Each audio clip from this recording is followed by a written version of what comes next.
অভিষেক বন্দ্যোপাধ্যায়ের কণ্ঠস্বরে নমুনা সংগ্রহের মামলায় দ্রুত শুনানির আর্জি ফের খারিজ হয়ে গেল কলকাতা হাইকোর্টে। অভিষেকের আইনজীবীরা দ্রুত শুনানির আবেদন নিয়ে শুক্রবার হাইকোর্টের বিচারপতি সৌগত ভট্টাচার্যের দৃষ্টি আকর্ষণ করেছিলেন, কিন্তু আদালত জানিয়ে দিয়েছে মঙ্গলবারের আগে কোনো আবেদন শোনা হবে না।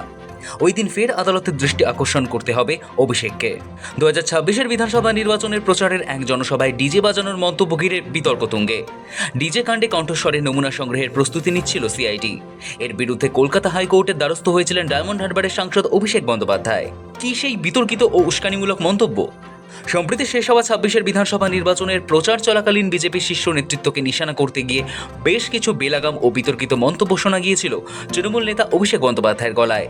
তার মধ্যেই অন্যতম ছিল তার ডিজে বাজানো সংক্রান্ত একটি নির্দিষ্ট বক্তব্য।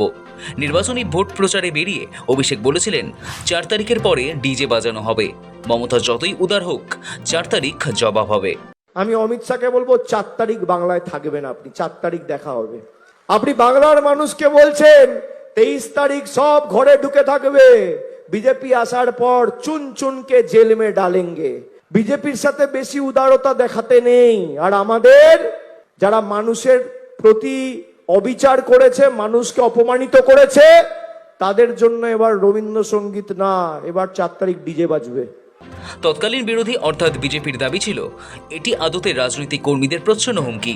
জমা পড়া অভিযোগে বলা হয়েছে যে অভিষেকের তৎকালীন বাচনভঙ্গি, শরীরী ভাষা এবং শব্দচয়ন আসলে উস্কানিমূলক এবং সাধারণ বিরোধী কর্মীদের প্রতি তীব্র হুমকি ছাড়া আর কিছুই নয়। অভিষেকের বিরুদ্ধে প্রথমে বিধাননগর সাইবার থানায় অভিযোগ দায়ের হয়েছিল, পরে সেই মামলার তদন্তভার যায় সিআইডির হাতে। সিআইডির বিরুদ্ধে হাইকোর্টে যান অভিষেকের কণ্ঠস্বরে নমুনা সংগ্রহ করতে চেয়ে সিআইডির আবেদন মঞ্জুর হতেই কলকাতা হাইকোর্টের দ্বারস্থ হলেন অভিষেক বন্দ্যোপাধ্যায়। বিধাননগর আদালতের ওই নির্দেশের বৈধতা নিয়ে প্রশ্ন তোলেন সাংসদ। তার বক্তব্য, ওই কণ্ঠস্বর যে তারই, সে কথা তিনি অস্বীকার করেননি। তাহলে কেন নমুনা সংগ্রহ করতে হবে? গত মঙ্গলবার সেই মামলার শুনানিতেই কোনো রক্ষা কবচ দেননি বিচারপতি তীর্থঙ্কর ঘোষ, বরং মামলাটি থেকে নিজেকে সরিয়ে নেন তিনি। বিচারপতি ঘোষ জানিয়ে দেন, তদন্তে কি প্রয়োজন হবে কি নয় তা তদন্তকারী সংস্থাকে বলে দিতে পারে না আদালত। মূল মামলা যেখানে বিচারাধীন সেখানেই অভিষেকের আবেদনের শুনানি হতে পারে, জানিয়েছিলেন বিচারপতি ঘোষ। অভিষেকের আইনজীবী সব্যসাচী বন্দ্যোপাধ্যায় এবং অয়ন ভট্টাচার্য এরপরই বিচারপতি ভট্টাচার্যের বেঞ্চের দৃষ্টি আকর্ষণ করেন। তাদের বক্তব্য, ইতিমধ্যে আগের বেঞ্চ এখানে শুনানির কথা জানিয়েছে, এই মামলা দ্রুত শুনানি হওয়া প্রয়োজন। কিন্তু বিচারপতি ভট্টাচার্য জানান, মঙ্গলবারের আগে কোনো আবেদন তিনি শুনবেন না। মঙ্গলবারে নতুন করে অভিষেককে আদালতের দৃষ্টি আকর্ষণ করতে হবে, তারপর দ্রুত শুনানি নিয়ে বিবেচনা করা হবে। 8ই জুলাই অভিষেককে হাজিরার নির্দেশ।